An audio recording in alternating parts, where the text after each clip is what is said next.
हंकार देखो आप इनकी चाल में हंकार देख सकते हो। प्रधानमंत्री जी जब चलते हैं ना, कभी देखना ऐसे ऐसे, मैंने कहा कबड्डी कबड्डी खेलने आ रहे हो क्या? आराम से चलो।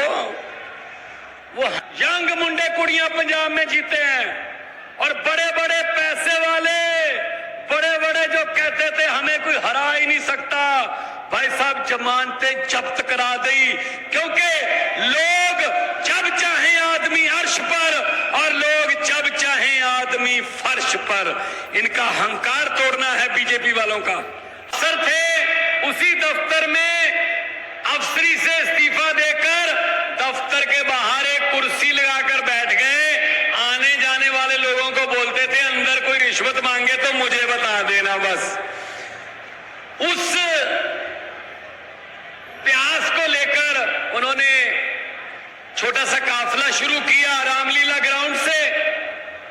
काफिला बढ़ता गया, लोग जुड़ते गए, जैसे आप मध्य प्रदेश में जुड़ रहे हो, लोग जुड़ते गए, देश को प्यार करने वाले लोग जुड़ते गए।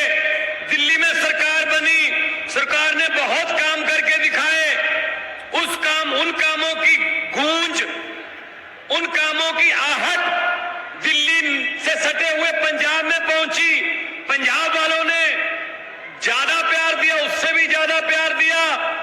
और अब मध्य प्रदेश वाले बुला रहे हैं कि हमारे यहां भी दिल्ली और पंजाब की तरह बिजली फ्री कर दो, हमारे यहां भी करप्शन फ्री स्टेट बना दो, हमारे यहां भी किसानों को नहरों का, नदियों का पानी दिलवा दो, हमारे यहां भी रोजगार, सरकारी नौकरियां दिलवा दो, हमारे यहां भी महिलाओं को फ्री में सफर करवा दो। तो ये आपके बुलावे पर हम लोग आए हैं, आपके बुलावे पर हम लोग आए हैं। भाई साहब मध्य प्रदेश में पिछली बार 5 साल पहले इलेक्शन हुई, पौने 5 साल पहले, उसमें आपने कांग्रेस की सरकार बना दी।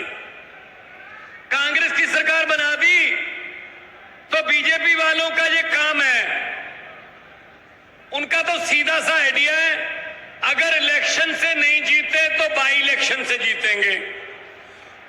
उन्होंने क्या किया, उन्होंने कांग्रेस वालों से बात की कि क्या रेट रखा है एक एमएलए का। ऊपर से भाई साहब कांग्रेस ऐसी है जिनके मुख्यालय पर यह लिखा रहता है कि यहां पर जनता द्वारा चुने हुए विधायक सस्ते रेटों पर मिलते हैं। तो 30 खरीद लिए भाई साहब, 30 विधायक चले गए। मैं मध्य प्रदेश की जनता से आज पूछना चाहता हूं, आप लोगों ने लाइन में खड़े होकर वोट डाले, आपने किसी उम्मीद से बटन दबाया, किसी एक विधायक की बात छोड़ दो, उसके किसी पीए ने या उसके किसी छोटे से जो वॉलंटियर, जो आपके पास कांग्रेस का वॉलंटियर वोट मांगने आया था, उसने आपसे पूछा कि हम उधर चले जाएं या इस्तीफा दे दें? एक बंदा हाथ खड़ा करके बता दो भाई साहब। आपसे पूछा कि हम लोग बीजेपी की तरफ जा रहे हैं? नहीं पूछा।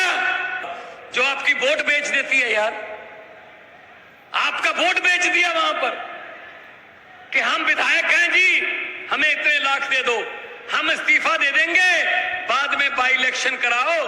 बीजेपी की सरकार आ गई तो वोट डाला कांग्रेस को, सरकार बन गई बीजेपी की।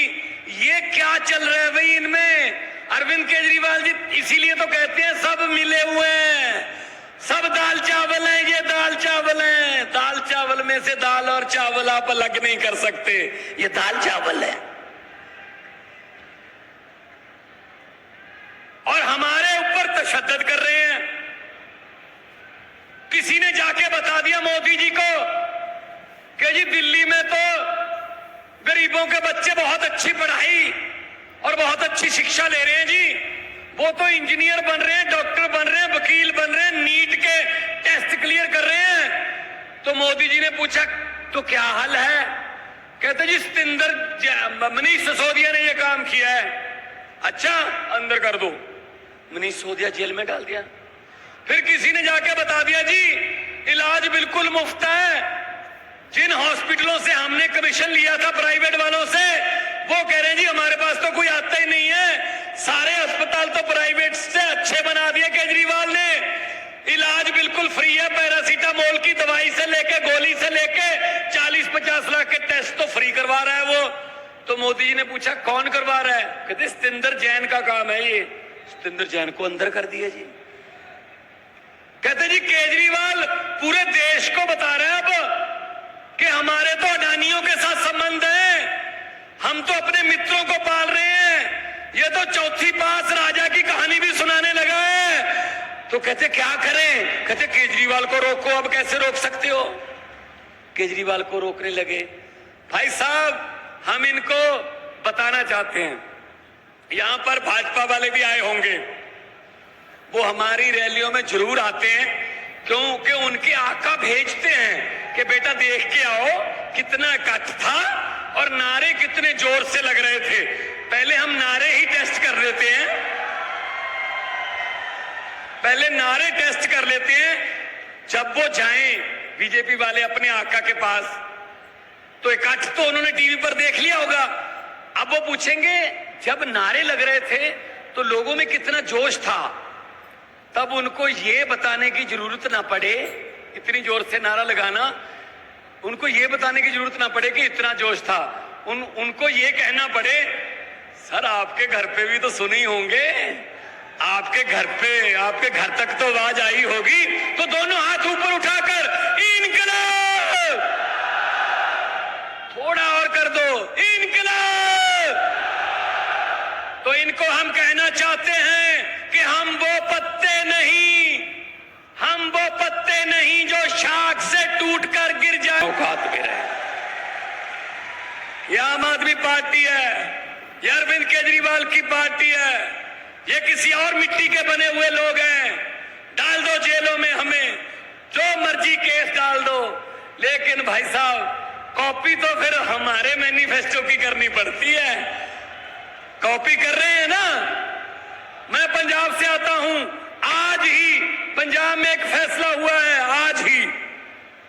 आमतौर पे सरकार आती है, सरकारी अदारों को घाटे में दिखाकर प्राइवेट मित्रों को बेच देती है। जैसे एयरपोर्ट बेच दिए, सी पोर्ट बेच दिए, रेल बेच दी, भेल बेच दी, LIC बेच दी। घाटे में है, अपने मित्रों को बेच दो।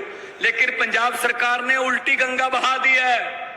पंजाब सरकार आज ही फैसला लिया है, एक घाटे में चल रहा प्राइवेट थर्मल प्लांट सरकार खरीद रही है कि हम चला के दिखाएंगे, हम इससे बिजली पैदा करके दिखाएंगे।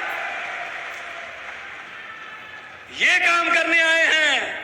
अरविंद केजरीवाल जी ने कहा था जब पार्टी बनाई थी, राजनीति करने नहीं सिखाने आए हैं। ये सब सीख जाएंगे, सब उतर जाएंगे नीचे। जो हेलीकॉप्टर से नीचे नहीं उतरते थे, सिर्फ हेलीकॉप्टर से बाय बाय करके कहते थे पब्लिक को वोट देना ही पड़ेगा। भाई साहब डोर टू डोर कर रहे हैं ना, डोर टू डोर। अब इनको विंडो टू विंडो ले आएंगे हम, विंडो टू विंडो। धरती पे आ गए, धरती पे। इसलिए मैं कहना चाहता हूं, पंजाब से आया हूं, बहुत से पंजाबी भाई मेरे सामने खड़े हैं, पंजाबी भरा ने मेरे, साढ़े कुछ MLA भी इतने खड़े ने। यंग लड़के, यंग मुंडे कुड़ियां पंजाब में जीते हैं, और बड़े बड़े पैसे वाले, बड़े बड़े जो कहते थे हमें कोई हरा ही नहीं सकता, भाई साहब जमानतें जब्त करा दी। क्योंकि लोग जब चाहे आदमी अर्श पर और लोग जब चाहे आदमी फर्श पर। इनका हंकार तोड़ना है बीजेपी वालों का। हंकार देखो आप इनकी चाल में हंकार देख सकते हो। प्रधानमंत्री जी जब चलते हैं ना, कभी देखना ऐसे ऐसे। मैंने कहा कबड्डी खेलने आ रहे हो क्या? आराम से चलो। वो हंकार है, और हंकार सिर्फ भगवान ठीक कर सकता है, और भगवान सिर्फ जनता में रहता है। 140 करोड़ जनता जो है वो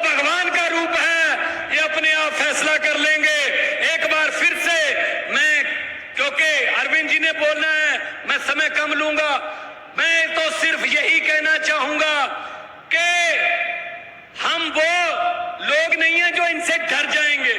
ये डराते हैं यहां इलेक्शन ना लड़ो, यहां ये झाड़ू है भाई साहब। जब झाड़ू चलता है ना तो सफाई होती है, तो राजनीतिक गंदगी की सफाई करनी है। पहले इस झाड़ू से हम सिर्फ दुकान या मकान साफ करते थे, अब अरविंद केजरीवाल की अगुवाई में इस झाड़ू से पूरा हिंदुस्तान साफ किया जाएगा।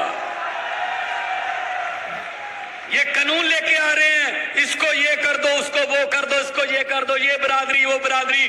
उसके लिए मैं यही कहूंगा कि लंबे सफर को मीलों में मत बांटिए, कौम को कबीलों में मत बांटिए। एक बहता दरिया है मेरा भारत देश, इसको नदी